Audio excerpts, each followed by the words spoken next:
Hey guys, welcome back മച്ചാൻ. നമ്മുടെ പുതിയൊരു വീഡിയോയിലേക്ക് എല്ലാവർക്കും സ്വാഗതം. ഗൈസ്, അപ്പോൾ ഇന്ന് പുതിയൊരു ഗോളി ഇല്ലാത്ത പുതിയൊരു ഫീച്ചർ പോലെ ഇത് വന്നിട്ടുണ്ട്. പക്ഷേ അത് ഗോളി ആഡ് ആവും തോന്നും മച്ചാമനെ. അപ്പോൾ നമ്മുടെ സെക്കൻഡ് ചാനൽ അതിൻ്റെ ഒരു റിവ്യൂ ഞാൻ എന്തായാലും എടുത്തിട്ട് ഒരു ഇമ്പ്രഷൻ ഉണ്ട് കേട്ടോ. അതുപോലെ ഗൈസ്, നിങ്ങളെല്ലാവരും കൊനാമിൻ്റെ ഒരു തന്ത്രമാണ്, അതായത് ബിസിനസ് ഐഡിയ ആണ്. എന്തായാലും കോയിൻ ചിലപ്പോൾ ഇനി കോയിൻ റേറ്റ് കൂട്ടാനുള്ള ചാൻസ് ഉണ്ട്. അതുപോലെ തന്നെ മച്ചാമനെ ലാസ്റ്റ് ആൻഡ് ഫൈനലി നമ്മളെല്ലാവരും വെയിറ്റ് ചെയ്തിരിക്കുന്ന ഒരു പാക്കാണ്. കുറേ പേര് പറഞ്ഞാൽ മെക്കലയിലേക്ക് കാർഡുകൾ വരാത്ത എന്താണ്. അപ്പം മിക്കവാറും മെക്കലേൻ്റെ ഒരു കാർഡ് വരുന്നുണ്ട്. അപ്പോൾ മിക്കവാറും മച്ചാൻ ഓഗസ്റ്റിൽ കറക്റ്റ് ഡേറ്റ് കൺഫേം ആയിട്ടില്ല. ഓഗസ്റ്റിൽ ഒരു മേജർ അപ്ഡേറ്റ് വരുന്നുണ്ട്. ഓഗസ്റ്റ് നിങ്ങൾ നോക്കുമ്പോൾ തന്നെ കാണാം, മേജർ ആയിട്ടുള്ള ഒരു അപ്ഡേറ്റ് ഉണ്ട്. അപ്പോൾ ആ ഒരു ടൈമിൽ നല്ലൊരു കാർഡുകൾ വരുന്നുണ്ട്. അപ്പം ആരും കൂടുതൽ കോയിൻ എന്താ പറയുക, നമ്മളെ കയ്യിലിരിക്കുന്ന കോയിൻ പൊട്ടിച്ച് കളയണ്ട. ഇപ്പം തിങ്കളാഴ്ച വരുന്ന പാക്കായി നിങ്ങളൊരു 100, 200, 300 ഇട്ടാൽ മതി.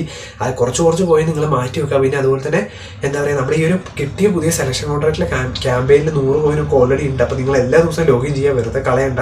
പിന്നെ അതുപോലെ തന്നെ നിങ്ങൾ ആരെയും ഗോളി എടുത്ത് ജസ്റ്റ് കമൻറ്റ് ചെയ്യുക. ഗോളി അതുപോലെ മച്ചാൻ കുറേ പേരുടെ പ്രശ്നമാണ്. 100 എൻ്റെയും കയറുന്നില്ല, ഡബിൾ ബൂസ്റ്റർ മാനേജർ ആയിട്ട് കൂടി കയറുന്നില്ല. അപ്പം അതെന്താണെന്നറിയില്ല. നമുക്ക് എന്തായാലും നോക്കിയിട്ട് അതിനെപ്പറ്റി ഒരു വീഡിയോ സെറ്റാക്കാം. അപ്പോൾ മച്ചാൻ മെക്കലയിലേക്ക് വരുന്നുണ്ട്. ഡാറ്റാബേസിൽ ഓൾറെഡി ഇവിടെ കിടപ്പുണ്ട്. ബാക്കിയുള്ള പ്ലേയേഴ്സൊക്കെ വന്നു തുടങ്ങി. ജിറോഡൊക്കെ വന്നു. അപ്പോൾ നിങ്ങൾ എന്തായാലും കൂടുതൽ പൈസ കളയണ്ട. എന്തായാലും നല്ല ബാക്കുകൾ വരുന്നുണ്ട്. എല്ലാവരും കോയിൻ സേവ് ചെയ്യുക. നിങ്ങൾക്ക് ഇപ്പോൾ എത്ര കോയിൻ ഞാൻ ഇന്ന് ജസ്റ്റ് കമൻറ്റ് ചെയ്യുക. നമുക്കൊരു ചലഞ്ച് പോലെ സെറ്റ് ചെയ്യുക. നമുക്ക് എന്തായാലും മെക്കലയിൽ വരുമ്പോഴത്തേനും എല്ലാവർക്കും ഞാനും അതിന് വേണ്ടിയിട്ടാണ് വെയിറ്റ് ചെയ്യുന്നത്. അപ്പം മച്ചാൻ ഇന്നൊരു ചെറിയ വീഡിയോ ഉള്ളൂ. അപ്പോൾ മറ്റൊരു വീഡിയോ കാണുന്നതായിരിക്കും. Bye guys.